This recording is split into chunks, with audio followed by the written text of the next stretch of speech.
Tough loss tonight. Give Richmond credit. They did a heck of a job. They came in ready to play. They really wanted to win the game. And so let's give them credit. They shot the ball well. They are a small team that moves around a lot. Jones gave us problems all night. Buckingham obviously had a great first half. They back cut us a little bit too much. But we just didn't have that eye of the tiger early on in the game. We got it a little bit in the second half. We bounced back in the second half, but just didn't have enough offensively against Richmond tonight. Take your hats off to them. This wasn't one of our better games. We've had some really good games here recently, but just couldn't get over the hump tonight. But give them credit. They played a good basketball game. I feel bad for our seniors because obviously if we could have won this game, we would have had another home game based on the bracket in the NIT with Oakland winning. But, I really wanted our 20th win tonight. Thought that would have been great.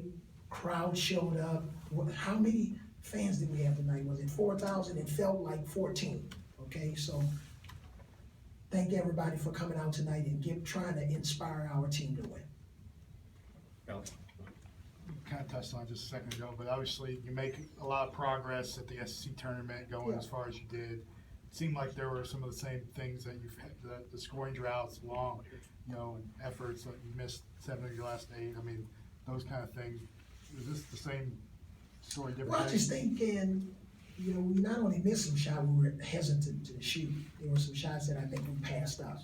But, again, I'm not going to allow, as much as I hate to lose, I'm not going to allow this game to dictate the entire season. No, some of the progress we made at the end of the season.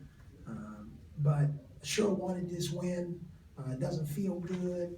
I feel bad for our seniors. I feel bad for our fans that showed up tonight. But we got to get better, guys. You've seen our team all year. We've had droughts like this all throughout the regular season. We can go all the way back to the non-conference playing at Texas. We couldn't score against Clemson in the first half.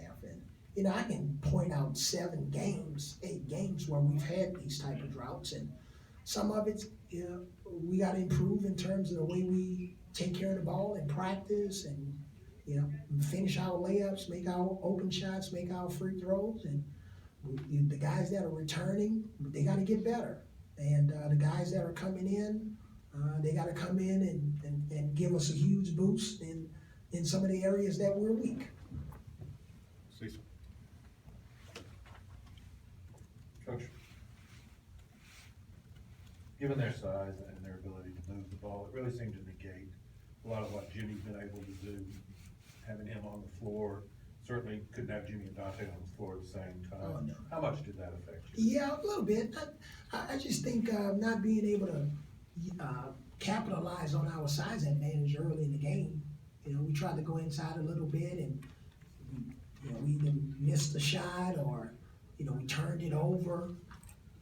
We started this game. I'm not sure exactly how many it was, but boy, we had some turnovers that I can't even say it's uncharacteristic of us. It's turnovers that we've seen before.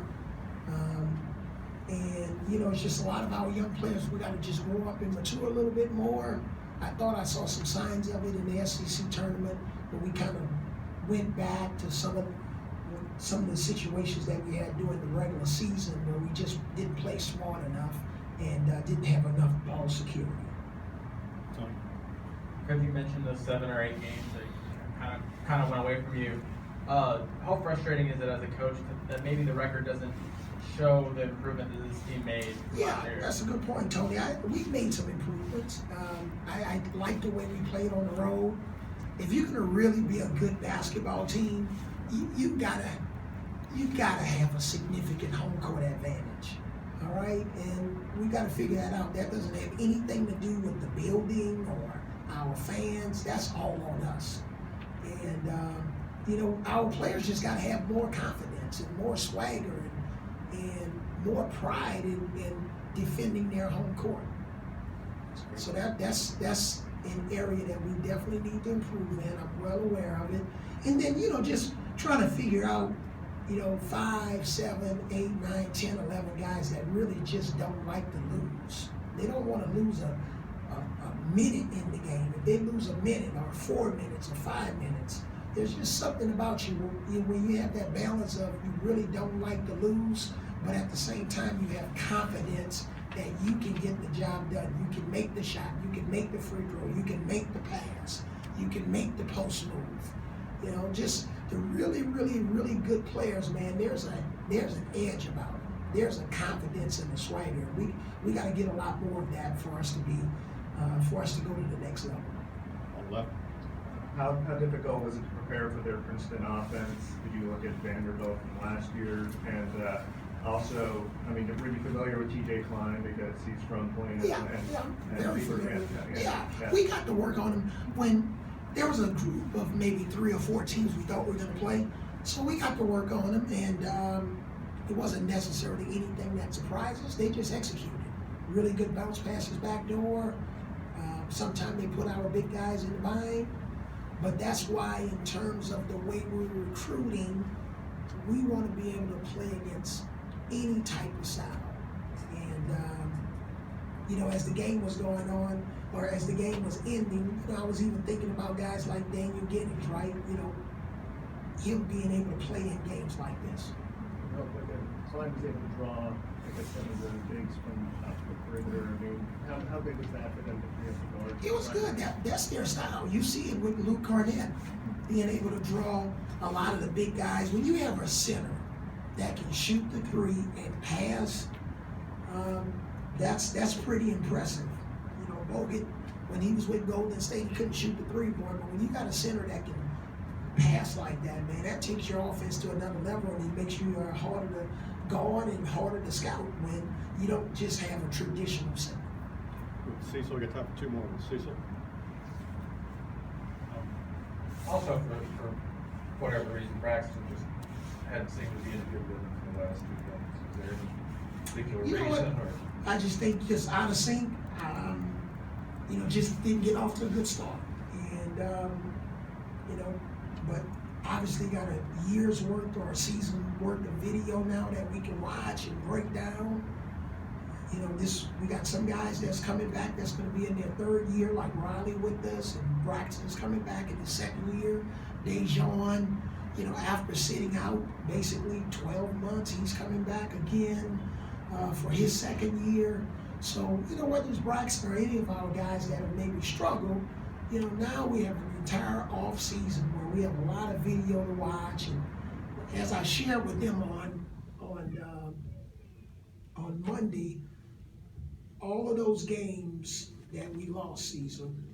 So now when we start working out, whenever we can legally work out per NCAA rules, now when I'm talking about catching the ball with 2 hands, or getting on the correct pivot foot, or going up strong for a jump hook, proper spacing, knowing the clock, the situations at the end of a game of when to break it off and not turn the ball over. I can go over about 15 different examples. Now, when we start, hopefully those guys that have been in the NIT for 2 years in a row that want to go to the NCAA tournament, they'll listen a lot closer and hopefully graduate from some of the mistakes we made during the regular season, so that when we're in season next year, it won't take us until the SEC tournament to graduate. Front row. And Coach, I know you're very excited about the future in this recruiting class coming in. Now you'll be ingratiating several young players into your program. Talk about the steps you'll take. You have returners coming back, like Riley Norris and like your juniors, but now you'll be trying to get, as quickly as possible, get these guys ready that are coming in. Well, I think the really high-level programs, Drew, this is what I see based on the kind of a panoramic view that I've had with all of the programs. Are those kids young? Yes. But they come in and they're ready to go from day one. All right? When you look at, I'm not going to name other schools that are not in the SEC, but let's just take Kentucky, for example. There's no benching De'Aaron Fox until the 25th game of the season because it takes him that long to get going. They're ready to go.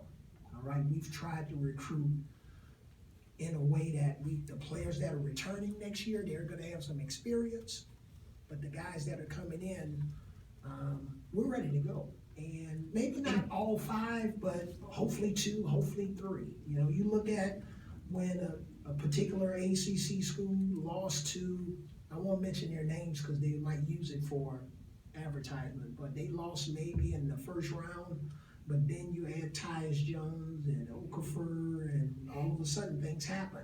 So we got a lot of work to do, but I'm as disappointed as I am about this loss for our fans and our seniors. You know, I'm still encouraged. When I sat before you guys, what was it? I think it was April 8th, whenever we had that press conference.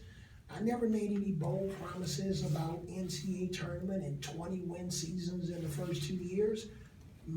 Our whole program has been pointing to year 3. Now, I wanted to speed it up a little bit at the end of the season because I saw some maturity, and I actually thought we were going to beat Kentucky. But it didn't happen, and it did happen tonight. But we're still right on schedule.